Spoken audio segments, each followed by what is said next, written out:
ጤና ይስጥልኝ። ወቅታዊ እውነተኛና ፈጣን መረጃዎችን ወደ እናንተ የሚያደርሰው የፈጠነ ሚዲያ ነው። በሀገር አቀፍና በዓለም አቀፍ ደረጃ ትኩረት የሳቡ አበይት ዜናዎችን ይዘን ቀርበናል። በዛሬው የዜና እትማችን በሀገራችን በአማራ ክልል የታወጀውን የተሽከርካሪ እንቅስቃሴ ገደብ ተከትሎ ምርጫ ቦርድና የክልሉ ፖሊስ የሰጡትን አዲስ መግለጫ እንዲሁም ከሀገር ውጪ በኔቶ አባል ሀገራት የተስፋፋ የመጣውን የሴቶች የግዴታ ውትድርና ምልመላ፣ በተጨማሪም ሩሲያ በዩክሬን ላይ መጠነ ሰፊ ጥቃት ልትሰነዝር መሆኑን ፕሬዚዳንት ዘለንስኪ ያስጠነቀቁበትን ወቅታዊ መረጃ የምናደርሳችሁ ይሆናል።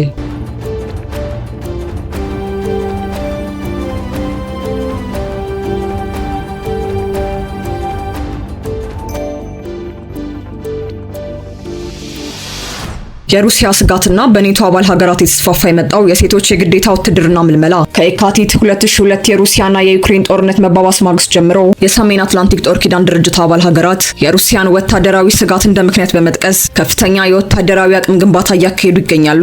ይሁን እንጂ ሞስኮ ይህንን ስጋት መሰረተ ቢስ በማለት በተደጋጋሚ ውድቅ አድርጋዋለች። ይህንኑ ተከትሎ በርካታ የአውሮፓ ሀገራት ቀደም ሲል አቁመውት የነበረውን የግዴታ ውትድርና በድጋሚ መጀመር ላይ ሲሆኑ የወታደር እጥረትን ለመቅረፍም ሴቶች ለውትድርና ምልመላ በስፋት ማጨት መጀመራቸው ተሰምቷል። ከሩሲያ ጋር የምትካለለው የኔቶ አባል ሀገር ኢስቶኒያ እያጋጠማት ያለውን የወታደራዊ ኃይል እጥረት ለመቅረፍ ሴቶችን በግዴታ ለውትድርና መመልመል አይቀሬ መሆኑን የሀገሪቱ የመከላከያ ተቋም አስታውቋል። ከሩሲያ ዩክሬን ጦርነት በፊት ጀምሮ የጾታ ልዩነት የሌለበት የውትድርና አገልግሎትን ተግባራዊ በማድረግ ረገድ ኖርዌይ በ2015 የመጀመሪያዋ የኔቶ ሀገር ስትሆን ስዊድን ደግሞ በ2017 ተከትላለች። ሀገሪቱ በ2018 የምልመላ ደንቧን ወደ ሴቶች ያሰፋች ቢሆንም በሰላም ጊዜ ግን ረቂቅ ደንቡ ታግዶ እንዲቆይ የሚደረግ ሕግ ማውጣቱ ይታወሳል።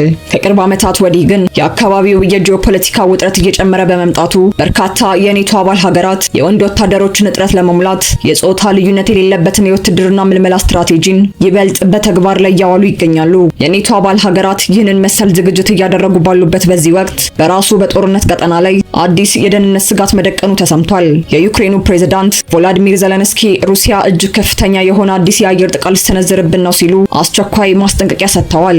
ሩሲያ በዩክሬን ላይ መጠነ ሰፊ አዲስ የአየር ጥቃት ልትሰነዝር መሆኑን ፕሬዝዳንት ዘለንስኪ አስጠነቀቁ።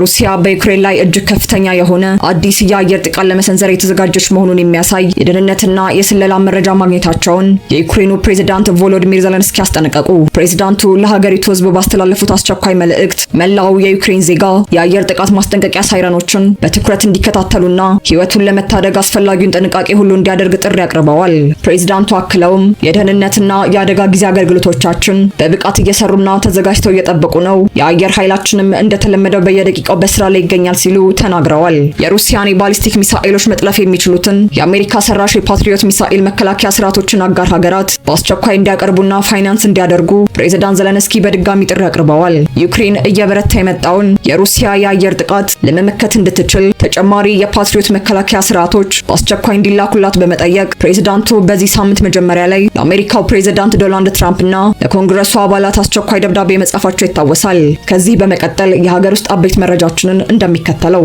በአማራ ክልል የመንገድ መዘጋት መረጃዎችን የክልሉ ፖሊስና ምርጫ ቦርድ አስተባበሉ። በ9 የምርጫ ክልሎችም ቁሳቁስ አለመድረሱ ተገለጸ። በሀገር አቀፍ ደረጃ ከቀናት በኋላ የሚካሄደውን ብሔራዊ ምርጫ ተከትሎ በአማራ ክልል የሚንቀሳቀሰው የአማራ ፋኖ ብሔራዊ ንቅናቄ የ5 ቀናት የተሽከርካሪ እንቅስቃሴ ገደብ ማወጁ ይታወሳል። ይህንን ተከትሎ መንገዶች ተዘግተዋል የሚሉ መረጃዎች ቢሰራጩም የኢትዮጵያ ብሔራዊ ምርጫ ቦርድና የክልሉ ፖሊስ መረጃውን አስተባብለዋል። ምርጫ ቦርዱ ምርጫውን ሊያስተጓጉል የሚችል መንገድ ተዘግቶብናል የሚል ይፋዊ ሪፖርት እስካሁን እንዳልደረሰውና የሎጂስቲክስ ስርጭቱ በጥሩ ሁኔታ መጠናቀቁን አስታውቋል። ምርጫ ቦርዱ የሎጂስቲክስ ስርጭቱ በጥሩ ሁኔታ ላይ መሆኑን ቢገልጽም በአማራና በጋምቤላ ክልሎች በሚገኙ 9 የምርጫ ክልሎች ላይ ግን እስካሁን የምርጫ ቁሳቁስ አለመድረሱን አምኗል። የክልሉ ፖሊስ ጽንፈኛ ኃይሎች ሲል የጠራቸው አካላት የሚያሰራጩት የመንገድ መዝጋት መረጃ መሬት ላይ የሌለና ፍጹም ሐሰተኛ ነው በማለት አስተባብሏል። የክልሉ ፖሊስ ከመከላከያ ሰራዊት ከፌዴራል ፖሊስና ከሌሎች የጸጥታ አካላት ጋር በመቀናጀት በየመንገዱና በየኬላው ሰፊ ጥበቃ እያደረገ መሆኑን ገልጿል። የታጣቂ ኃይሉን መግለጫ ተከትሎ በአንዳንድ ዋና ዋና መንገዶች ላይ በተፈጠረ ስጋት ምክንያት የአሽከርካሪዎች እንቅስቃሴ መቀነሱ ተስተውሏል። ለአብነትም አዲስ አበባን ከጎጃምና ከጎንደር የሚያገናኙ መስመሮች እንዲሁም ከባህር ዳርና ከጎንደር ከተማዎች ወደ አጎራባች ወረዳዎች የሚወስዱ መንገዶች አሽከርካሪዎች በስጋት እንቅስቃሴ ካቆሙባቸው መካከል ተጠቃሽ ናቸው። ፖሊስ አሽከርካሪዎችና የህዝብ ትራንስፖርት ሰጪዎች በጸጥታ ኃይሉ በመተማመን ያለምንም ስጋት መደበኛ የትራንስፖርት አገልግሎታቸውን እንዲቀጥሉ ጥሪ አቅርቧል። ለዛሬ የያዝናቸው የፈጠነ ሚዲያ አበይት ዜናዎች እነዚህ ነበሩ። መረጃዎችን በፍጥነትና በእውነተኝነት ማግኘታችሁን ለመቀጠል ቻናላችንን ሰብስክራይብ ማድረጋችሁ እንዳትረሱ።